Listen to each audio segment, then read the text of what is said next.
I think that this is one of the most inspirational productions that we're playing this year because of that dedication to make it happen. So can you sort of backtrack all the way to 400 plus days ago of when this first started? Yeah, sure. So, like I said, the idea for this movie comes behind the wondering or the worrying I think every pet owner has about why their dog might be barking at nothing. To go back even further, I was watching Poltergeist for maybe the 100th time, and if anyone remembers that film, it begins with the golden retriever wandering around the house, clearly clued into that something is going on before any of the humans are. Thought somebody should make a movie from that dog's perspective. Indy did not exist yet. I don't think his grandparents existed at that point. We started writing the film with my co-writer Alex Cannon here. Indy came into our lives. This is my wife, Kari. She's the producer of the film with me. Also, Indy is our son. And we trained him for this movie. It was not an immediate thing that we're just like, we got this dog and thought he was a movie star. We didn't think we'd be making this movie with our own dog.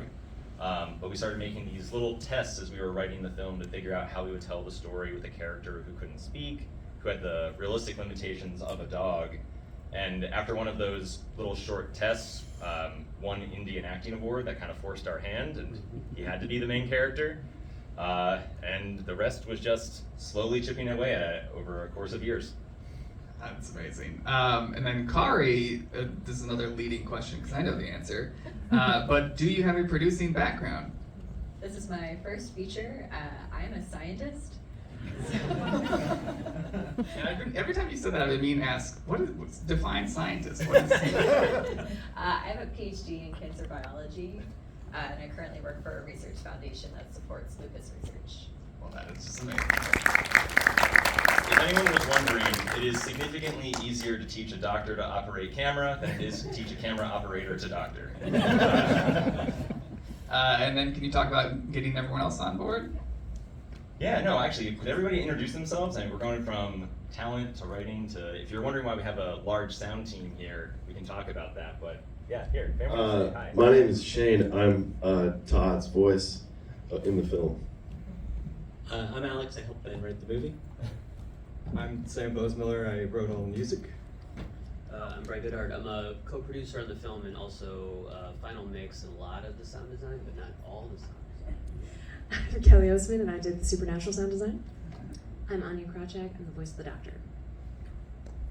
All right, now I want to unpack some of the different things just there because the way you all work in tandem is kind of amazing. So if you'll notice, they said they're the voice, so who are the bodies? I play Todd's body, although occasionally you play Todd's body. Any eagle-eyed viewers might catch that. So we played the human characters in the film, with the exception of Larry Fessenden, who was on set. That's actually Larry. We did not play Larry. So we play Todd's, I play Todd, and you play Vera primarily, mostly all for the consideration of trying to get the best performance out of Indy possible. We're the people he knows and loves, we're the people he's the most affectionate with.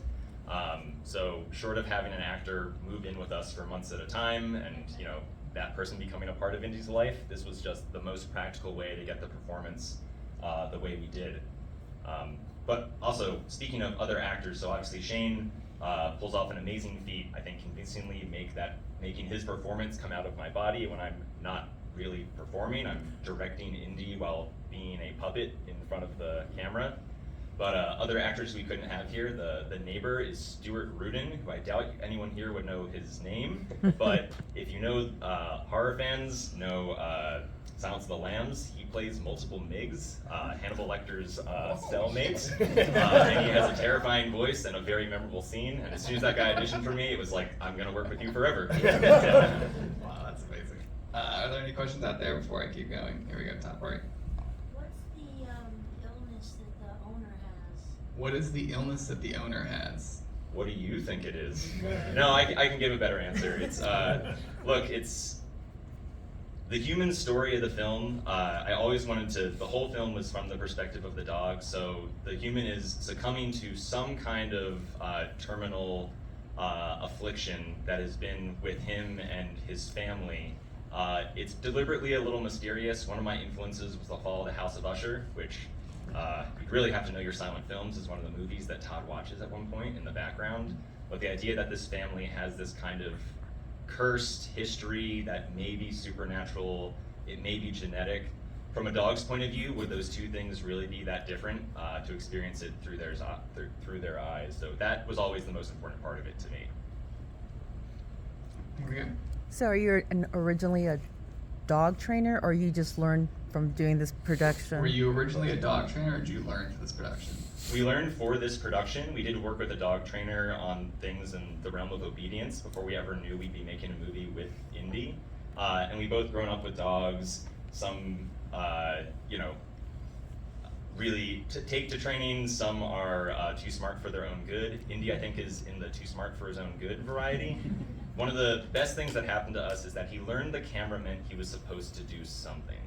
And that was a really handy kind of status quo to then kind of dial in a performance.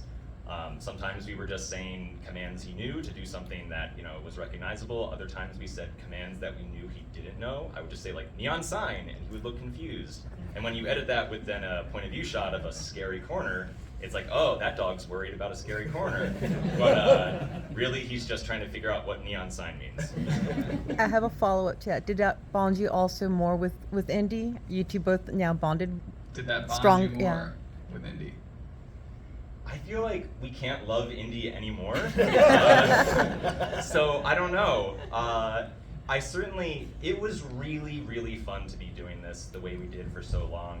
Part of the reason we filmed for as long as we did is that Indy can only work a few hours a day. So this is a filming schedule, like most movies are made in a short time period for 12 hours a day, just go, go, go. Kind of as a sprint. This was more of a marathon. It was like honestly really fun to be doing this for so long, as like at some times just a family project, at other times like bringing in our collaborators here to work on it. So we definitely bonded, but I don't know if it's possible to love him anymore. There we go.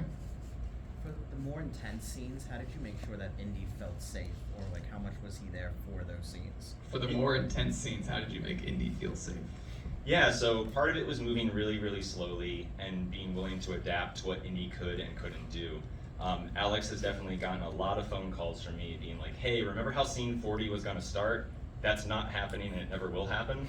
Just because we're both embracing working with Indy is a huge X factor, and it comes with restrictions, but also benefits. Occasionally he would do things we did not expect and you could never have trained or planned for, so we were ready for that.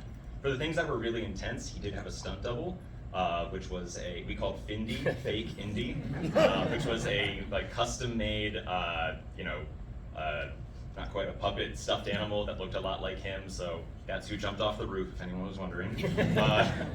And then for the other things, it's a lot of just like kind of early cinema tricks. A lot of things are filmed really, really slow, under cranking and then sped up. A lot of things are in reverse. So he's in control. Yeah, stunt techniques, so that anytime it looks like he's getting pulled forward, he's actually trying to run forward and we're saying wait. So it seems like there's a tension there. In stunts, like if there's ever a scene where like someone's being attacked, they try and put the person being attacked in control. So Indy was driving the production in many ways. Well, speaking of Indy, I think we are going to bring him in. Do you want to give some special instructions? Yeah, so if folks cannot clap for Indy, this is very new for him. He is a dog. He doesn't know he's ever been in a movie. He doesn't know he's ever been in a movie before. So here, why don't I go grab him? Also, he discovered that his favorite. We have our own treats here. Indy. We'll see how it goes. Nope. You can see he's looking for. He's looking for freebies. Sit. Oh, We can take questions. I'm just going to be doing this. this is the most beautiful dog I've ever Indy. seen in my life. Indy, whoop. Are there any questions? Here we go. Top left. Yeah, I was just curious how early you made the decision not to show human faces. I thought that was really smart. How early did you that one too? How early did you make the decision to not show human faces? Maybe misremembering, but I think that was Ben's instinct from the very beginning. Sort of keeping everything at dog level, as you saw, was like integral to keeping it subjective in Indy's subjectivity. And a lot of the times decisions were made to say like, what's the dog most interested at this point? And when you're living in a spooky house, it's only the sound, smells, and activity that are happening, and not the exposition that the characters are trying to get across. Doing this in an Alamo Draft House where they serve food makes this extra challenging right now. Indy, yeah, you're gonna play with him? Perfect.